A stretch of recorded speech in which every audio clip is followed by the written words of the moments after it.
ಸಂಸ್ಥೆ ಸುಮಾರು 18 ವರ್ಷದ ಹಿಂದೆ ಸಮಾಜ ಸೇವೆಗೋಸ್ಕರ ನಾವು ಶುರು ಮಾಡಿದಂಥದ್ದು. ನಮ್ಮ ತಂದೆಯವರ ಹೆಸರು ರಾಜೀವ್ ಶೆಟ್ಟಿ ಅಂತ, ಹೆಗ್ಗುಂಜ ರಾಜೀವ್ ಶೆಟ್ಟಿ ಅವರ ಹೆಸರಲ್ಲಿ ಈ ಒಂದು ಸಂಸ್ಥೆಯನ್ನು ನಾವು ಶುರು ಮಾಡಿ ನಮ್ಮ ಸ್ವಂತ ಗಳಿಕೆ ಒಂದು ಭಾಗವನ್ನು ನಾವು ಇದಕ್ಕೆ ವಿನಿಯೋಗ ಮಾಡಿಕೊಂಡು ಬರ್ತಾ ಇದ್ದೀವಿ.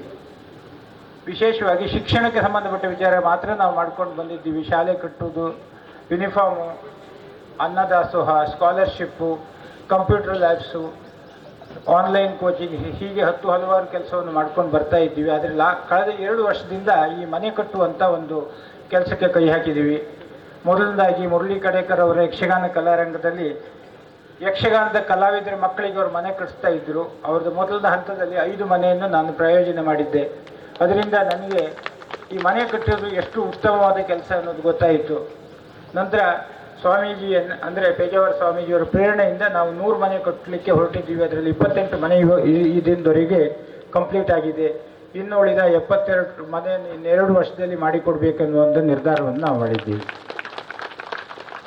ಈ ಸಾಮಾಜಿಕ ಕಾರ್ಯ ಮಾಡುವಾಗ ಕೆಲವು ವಿಚಿತ್ರ ಅಲ್ಲದೇ ಇದ್ರೂ ಕೂಡ ವಿಶೇಷವಾದ ಪ್ರಶ್ನೆಗಳು ಬರ್ತವೆ.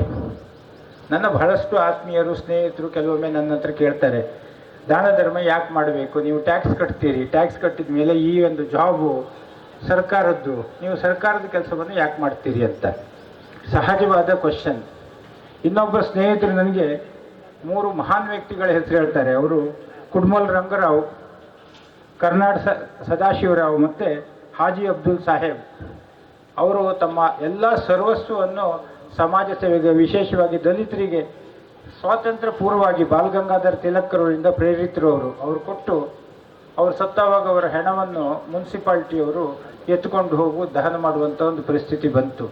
ನೀವೆಲ್ಲಾದರೂ ಆ ದಾರಿಯಲ್ಲಿ ಹೋಗ್ತಾ ಇದ್ದೀರಾ ಇಲ್ವಾ ಅಂತ ಕೇಳಿದವರು ಇದ್ದಾರೆ. ನಾನು ಅದಕ್ಕೆ ಅವ್ರಿಗೆ ಉತ್ತರ ಹೇಳಿದ್ದು ಅಂತ ಹೇಳಿದ್ರೆ, ನನಗೆ ಇವರು 3 ಮಂದಿಗಿಂತ ಹೆಚ್ಚಾಗಿ ನನ್ನ ತಂದೆಯವರ ಎಕ್ಸಾಂಪಲ್ ಸಾಕಾಗತ್ತೆ. ಯಾಕಂದರೆ ಅವರು ಇಲ್ಲೇ ಪಕ್ಕದ ಸ್ಕೂಲ್ ಸಿದ್ದಾಪುರದಲ್ಲಿ ಟೀಚರ್ ಆಗಿದ್ದರು. ಈ ಸ್ಥಳೀಯರು ರಾಜಗೋಪಾಲ್ ಹೆಗ್ಡೆ ಅವರಿದ್ದಾರೆ, ಅವರ ತಂದೆಯವರು ಅವರು ಕಲೀಗ್ಸ್ ಆಗಿದ್ದರು. ರಾಜಗೋಪಾಲ್ ಹೆಗ್ಡೆ ಅವ್ರ ಮೊನ್ನೆ ಹೇಳ್ತಾ ಇದ್ರು, ಅವ್ರ ತಂದೆಯವರು ಹೇಳ್ತಾ ಇದ್ರಂತೆ, ಸಂಬಳ ಬಂದಾವಾಗ ಎಲ್ಲ ಹಣವನ್ನು ಮಕ್ಕಳಿಗೆ ಬಟ್ಟೆ, ಸ್ಲೇಟು ಕಳಿಸ್ಕೊಟ್ಟು ಖಾಲಿ ಕೈಯಿಂದ ಮನೆಗೆ ಬರ್ತಾ ಇದ್ರು. ಪ್ರತಿದಿನ ಬೆಳಿಗ್ಗೆ ನಾನು ನೋಡ್ತಾ ಇದ್ದೆ, ನಮ್ಮ ಮನೆಯಲ್ಲಿ ಜಗಳ ಆಗ್ತಾ ಇತ್ತು ನಮ್ಮ ಅಮ್ಮನಿಗೆ ಮತ್ತು ಅವರಿಗೆ. ಯಾಕಂದರೆ ಬೆಳಿಗ್ಗೆ ಬಸ್ ಚಾರ್ಜಿಗೆ ಮತ್ತು ಊಟಕ್ಕೆ ದುಡ್ಡು ಕೊಡಬೇಕು, ಈ ಬಂದ ಸಂಬಳ ಎಲ್ರಿಗೂ ಕೊಟ್ಟು ಹೋಗ್ತಾ ಇದ್ರು. ಈ ಜಗಳದಿಂದ ಅವರಿಗೆ ಒಂದಿನ ಮಾನಸಿಕ ಕಾಯಿಲೆ ಬರುತ್ತೆ.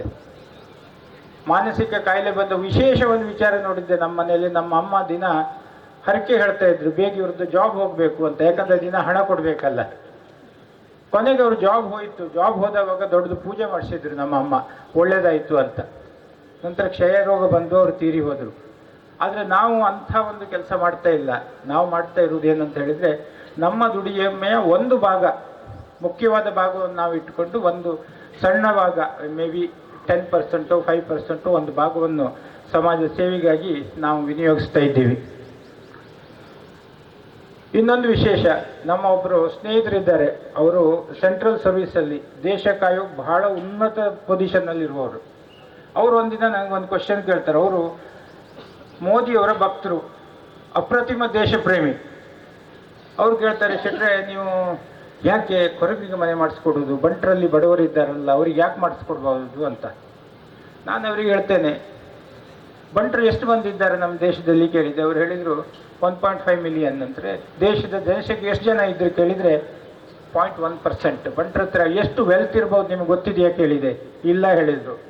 ಅಕೌಂಟೆಂಟ್, ಅನ್ಅಕೌಂಟೆಂಟ್ ಸೇರಿ ದೇಶದ ಸಂಪತ್ತಿನ 2 ಭಾಗದಷ್ಟು ನಮ್ಮ ಬಂಟರ ಹತ್ರ ಇದೆ ಅಂತ ಹೇಳಿದರೆ ನಿಮ್ಗೆ ಆಶ್ಚರ್ಯ ಆಗ್ಬೋದು.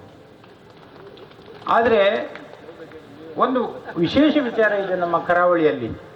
ಎಲ್ಲರೂ ಧರ್ಮ ಪ್ರೇಮಿಗಳು, ದೇಶ ಪ್ರೇಮಿಗಳು ಓಟ್ ಹಾಕುವಾಗ ಗೊತ್ತಾಗತ್ತೆ.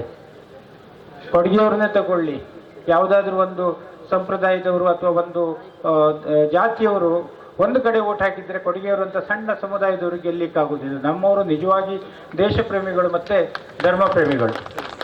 ಆದರೆ ಕೊಡುವುದು ತಗೊಂಡು ಬರುವಾಗ ಅವರು ತಮ್ಮ ಸಮುದಾಯಕ್ಕೆ ಮಾತ್ರ ಕೊಡ್ತಾರೆ. ಅದು ತಪ್ಪು ಅಂತ ಹೇಳೋದು ನಾನು.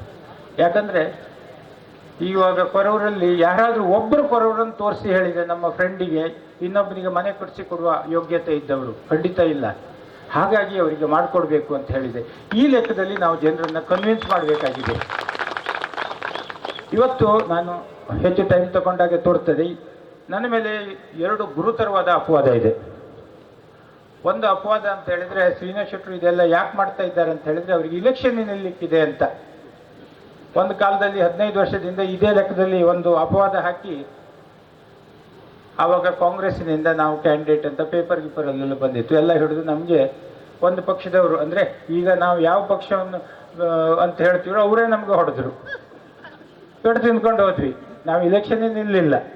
ಇವತ್ತು ಅಂಥ ಸಂದರ್ಭವನ್ನು ಕ್ರಿಯೇಟ್ ಮಾಡಬೇಡಿ ಅಂತ ನಾನು ದಯವಿಟ್ಟು ಕೇಳ್ತೇನೆ. ಖಂಡಿತವಾಗಿ ನಮಗೆ ಇಲೆಕ್ಟ್ರಲ್ ಪೊಲಿಟಿಕ್ಸ್ ಬರಲಿರುವ ಯಾವ ಒಂದು ಅಪೇಕ್ಷೆ ಇಲ್ಲ.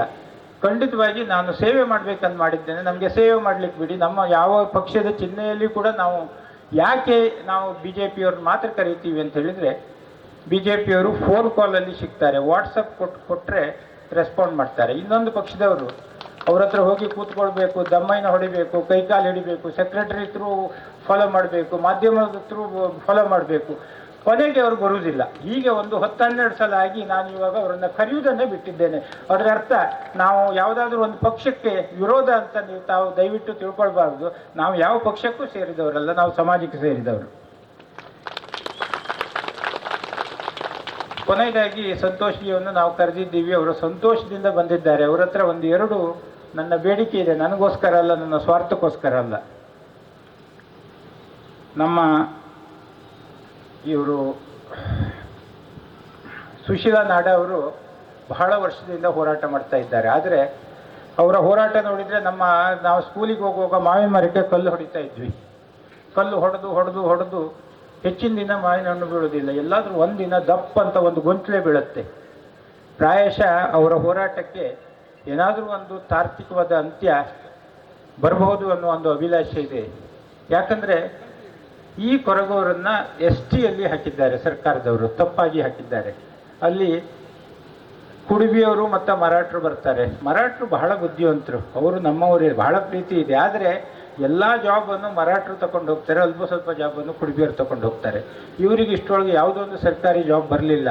ಇವರ ಹೋರಾಟ ಅಂದರೆ ನಮಗೆ ಡೈರೆಕ್ಟ್ ರಿಕ್ರೂಟ್ಮೆಂಟ್ ಆಗಬೇಕು, ಡೈರೆಕ್ಟ್ ಎಂಪ್ಲಾಯ್ಮೆಂಟ್ ಆಗಬೇಕು. ಸೆಂಟ್ರಲ್ ಗೌರ್ಮೆಂಟ್ ಅವರು ಖಂಡಿತವಾಗಿ ಇದ್ರ ಬಗ್ಗೆ ಆಲೋಚನೆ ಮಾಡಬೇಕು. ಈ ಒಂದು ಸಮುದಾಯಕ್ಕೆ ತಾವು ಉಪಕಾರ ಮಾಡಬೇಕಂತ ನಾವು ಈ ವೇದಿಕೆಯಿಂದ ನಿಮ್ಮ ಹತ್ರ ಕೇಳ್ಕೊಳ್ತಾ ಇದ್ದೇವೆ. ಇನ್ನೊಂದೇನಪ್ಪ ಅಂತ ಹೇಳಿದರೆ, ನಾವು ಸಣ್ಣದಿರುವಾಗ ಗೊಬ್ಬರ ಹೊರಲಿಕ್ಕೆ, ಗದ್ದೆ ಕೆಲಸಕ್ಕೆ, ಮರ ಹೊರಲಿಕ್ಕೆ, ಕಲ್ಲು ಹೊರಲಿಕ್ಕೆ ಕೊರವರನ್ನು ಕರೆಸ್ತಾ ಇದ್ವಿ. ಅವ್ರಿಗೆ ಕಡಿಮೆ ಸಂಬಳ ಕೊಡ್ತಾ ಇದ್ವಿ, ಹೆಚ್ಚು ಕೆಲಸ ಮಾಡ್ತಾ ಇದ್ವಿ. ದಷ್ಟಪುಷ್ಟವಾಗಿದ್ದರು, ಬಹಳ ಒಂದು ಶಕ್ತಿವಂತರು, ಉತ್ತಮ ಜನರು. ಆದರೆ ಇವತ್ತು ಆ ಕಾಲದಲ್ಲಿ ಅವರೊಂದು 50,000 to 60,000 ಮಂದಿ ಇದ್ದರು, ಎಲ್ಲಿಂದ ಕಲಿಕಟ್ಟಿಂದ ಹಿಡಿದು ಭಟ್ಕಳದವರೆಗೆ. ಇವತ್ತು ಪ್ರಾಯಶಃ 9,000-10,000 ಜನರು ಮಾತ್ರ ಇದ್ದಾರೆ. ಕಳೆದ ವಾರ ಅವರಿಗೆ ಹೊಸ ಬಟ್ಟೆ ತಗೊಳ್ಬೇಕು ಅಂತ ನಾನು ಅವರದ್ದು ಮೆಜರ್ಮೆಂಟು ಮತ್ತು ಟೋಟಲ್ ಎಷ್ಟು ಜನ ಇದ್ದರು ನಂಬರ್ ಕೊಡಿ ಅಂತ ಪ್ರಸಾದ್ ಶೆಟ್ಟರಿಗೆ ಹೇಳಿದೆ. ಅವ್ರ ನಂಬರ್ ಕೊಟ್ಟಾಗ ನನಗೇನೆ ಭಾಳ ಒಂದು ಸರ್ಪ್ರೈಸ್ ಆಯಿತು. ಒಟ್ಟು 93 ಜನರಲ್ಲಿ 41 ಜನ ಮಹಿಳೆಯರು, 42 ಜನ ಪುರುಷರು, ಬರೀ 10 ಜನ ಮಕ್ಕಳು 20 ವರ್ಷಕ್ಕಿಂತ ಕೆಳಗಿನವರು. ಅದರ ಅರ್ಥ ಏನು? ಅವರದ್ದು ಅಭಿವೃದ್ಧಿ ಆಗ್ತಾ ಇಲ್ಲ, ಮಕ್ಕಳು ಹುಟ್ಟುತ್ತಾ ಇಲ್ಲ, ಹುಟ್ಟಿದ ಮಕ್ಕಳು ಬದುಕ್ತಾ ಇಲ್ಲ, ಬೇರೆ ಬೇರೆ ರೋಗದಿಂದ ಅವರು, ನನ್ನ ಪ್ರಕಾರ ಅವರಿಗೇನೋ ಒಂದು ಜೆನೆಟಿಕಲ್ ಡಿಸಾರ್ಡರ್ ಬರ್ತಾ ಇದೆ. ಯಾಕಂದರೆ ಒಂದು ಕಾಲದಲ್ಲಿ ಅವರು ಗಡ್ಡೆ, ಸೊಪ್ಪು, ಮಾಂಸವನ್ನು ತಿಂದವರು. ಇವಾಗ ನಾವು ಅವರಿಗೆ ವೀಟ್ ಕೊಡ್ತೀವಿ, ಶುಗರ್ ಕೊಡ್ತೀವಿ, ಮಿಲ್ಕ್ ಕೊಡ್ತೀವಿ, ರೈಸ್ ಕೊಡ್ತೀವಿ, ಪೌಷ್ಟಿಕಾಂಶ ಅಂತ ಪೌಷ್ಟಿಕಾಂಶ ಕೊಟ್ಟದ್ರಿಂದ ಪ್ರಾಯಶಃ ನನಗೆ ಗೊತ್ತಿಲ್ಲ, ಅಧಿಕಾರಿ ಹತ್ರ ಕೇಳಿದರೆ ಅವರು ಕುಡಿತಾರೆ ಅಂತ ಹೇಳ್ತಾರೆ. ಕುಡಿತದಲ್ಲಿ ಕೊರವರು ಕಡಿಮೆ ಕುಡಿಯೋರು, ಬೇರೆಯವರು ಹೆಚ್ಚು ಕುಡಿಯೋರು. ಹಾಗೆ ಕುಡಿಯೋರಾದರೆ ನಮ್ಮ ವರ್ಕಿಂಗ್ ಕ್ಲಾಸ್ ಅಂತ ಹೇಳ್ತಾರಲ್ಲ, ಲೇಬರ್ ಕ್ಲಾಸಲ್ಲಿ ಇವತ್ತು ಒಬ್ಬರು ಉಳಿಲಿಕ್ಕೆ ಸಾಧ್ಯ ಇರಲಿಲ್ಲ. ಯಾಕಂದರೆ ಬೇರೆಯವರು ಕುಡಿದಷ್ಟು ಇವರು ಕುಡಿಯೋದಿಲ್ಲ. ಬಹಳ ಕಡಿಮೆ ಜನ, ನೀವು 14 ಮನೆಯಲ್ಲಿ ನೋಡಿ ಒಬ್ಬಿಬ್ಬರು ಕುಡಿಬಹುದು ಅಷ್ಟೇ, ಅವರು ಕುಡಿತಾ ಇಲ್ಲ. ಅದು ತಪ್ಪು ಕಲ್ಪನೆ, ಅವರಿಗೆ ಬದುಕಲಿಕ್ಕೆ ಆಗ್ತಾ ಇಲ್ಲ. ಹಾಗಾಗಿ ಅವ್ರ ಬಗ್ಗೆ ಒಂದು ಥಾರೋ ಇನ್ವೆಸ್ಟಿಗೇಷನ್ ಆಗಬೇಕು. ಇದು ಸೆಂಟ್ರಲ್ ಗೌರ್ಮೆಂಟಿನ ಈ ಸೈಂಟಿಫಿಕ್ ಇನ್ಸ್ಟಿಟ್ಯೂಷನ್ ಅವರು ಮಾತ್ರ ಮಾಡಲಿಕ್ಕೆ ಸಾಧ್ಯ ಇದೆ. ಇಲ್ಲ ಅಂತ ಹೇಳಿದರೆ ಇನ್ನೊಂದು 30-40 ವರ್ಷದಲ್ಲಿ ನಾವು ನಮ್ಮ ಪುಸ್ತಕದಲ್ಲಿ ಮಕ್ಕಳಿಗೆ ಪಾಠ ಹೇಳುವಾಗ ಕೊರವರು ಅಂತಿದ್ರು, ಅವರು ಡೋಲ್ ಹೊಡಿತಾ ಇದ್ರು, ಅವರು ಕುಡಿತಾ ಇದ್ರು, ಕೊಳಲು ಉತ್ತಾ ಇದ್ರು ಅಂತ ಮಕ್ಕಳಿಗೆ ಪಾಠ ಹೇಳಬೇಕು ಹೊರತು ನಿಜವಾದ ಕೊರವರನ್ನು ನೋಡಲಿಕ್ಕೆ ನಮಗೆ ಸಿಗಲಿಕ್ಕಿಲ್ಲ ಎನ್ನುವುದು ನನ್ನ ಭಾವನೆ. ಈ ವರ್ಷ ಸಂಘದವರದ್ದು RSS 100ನೇ ವರ್ಷದ ಕಂಪ್ಲೀಟ್ ಮಾಡಿದ್ದಾರೆ. ಕೆಲವೊಮ್ಮೆ ನಾನು ಆಲೋಚನೆ ಮಾಡ್ತೇನೆ, ನಾವು ಯಾಕೆ ಸಂಘದ ಸಿದ್ಧಾಂತವನ್ನು ಒಪ್ಕೊಂಡಿದ್ದೀವಿ ಅಂತ ಹೇಳಿದ್ರೆ ನಮ್ಮ ಸಿದ್ಧಾಂತ ಮತ್ತು ಸಂಘದ ಸಿದ್ಧಾಂತ ಹೆಚ್ಚು ಕಡಿಮೆ ಇವಾಗ ಒಂದೇ ಲೆಕ್ಕ ಇದೆ. ಅಂದರೆ ಅರ್ಥ ನಾವು ಸಂಘದವರಲ್ಲ, ಸಂಘದೊಂದಿಗೆ ನಮ್ಗೆ ಯಾವುದೇ ರೀತಿಯ ಒಂದು ಸಂಬಂಧ ಇಲ್ಲ ಅಂತ ಹೇಳಿದ್ರು ತಪ್ಪಾಗ್ಲಿಕ್ಕಿಲ್ಲ. ಆದರೆ ಅವರು ನಮ್ಮನ್ನು ಕರೆದು ಗೌರವದಿಂದ ಉಪಚಾರದಿಂದ, ಪ್ರಕಾಶ್ಜಿ ಬಂದಿದ್ದಾರೆ, ಹಿಂದಿನ ಸೀಟಲ್ಲಿ ಕೂತ್ಕೊಂಡಿದ್ದಾರೆ, ನಮ್ಮ ಆತ್ಮೀಯರು, ಹೊಸದಿಂಗದ CEO ಮತ್ತು ಸಂಘದ ಈ ಪ್ರಾಂತ್ಯದ ಕಾರ್ಯವಾಹ, ಅವರು ನಮ್ಮನ್ನು ಬಹಳ ಹಚ್ಚಿಕೊಂಡಿದ್ದಾರೆ. ಅವರಿಗೆ ನಾನು ತುಂಬು ಹೃದಯದ ಧನ್ಯವಾದ ಮತ್ತು ಕೃತಜ್ಞತೆಯನ್ನು ಹೇಳ್ತೇನೆ. ಈ 14 ಮನೆಯನ್ನು ನಾವು ಈ 100 ವರ್ಷ ತುಂಬಿದ ಸಂತೋಷದಲ್ಲಿ ನಾನು ಸಂಘಕ್ಕೆ ಡೆಡಿಕೇಟ್ ಮಾಡ್ತೇನೆ ಅಂತ ಹೇಳಲಿಕ್ಕೆ ಸಂತೋಷ ಪಡ್ತೇನೆ. ನಾವು ನಮ್ಮ ಸಿದ್ಧಾಂತ ಮತ್ತು ನಮ್ಮ ಕೆಲಸವನ್ನು ಇನ್ನು ಮುಂದೆ ಕೂಡ ನಡೆಸ್ಕೊಂಡು ಹೋಗ್ತೀವಿ. ಈ ಊರಿನವರು ಎಲ್ಲರೂ ನಮಗೆ ಕೊಟ್ಟಂಥ ಸಹಕಾರ ಮತ್ತು ಸಹಾಯಕ್ಕೆ ನಾನು ಚಿರಋಣಿ. ತಾವು ಹೀಗೆ ಕೆಲಸ ಮಾಡ್ತಾಯಿರಿ, ನಿಮ್ಮೊಂದಿಗೆ ನಾವು ಇದ್ದೀವಿ ಅಂತ ಹೇಳಿ ನನ್ನ ಒಂದೆರಡು ಮಾತನ್ನು ಮುಗಿಸ್ತೇನೆ. ಜೈ ಹಿಂದ್.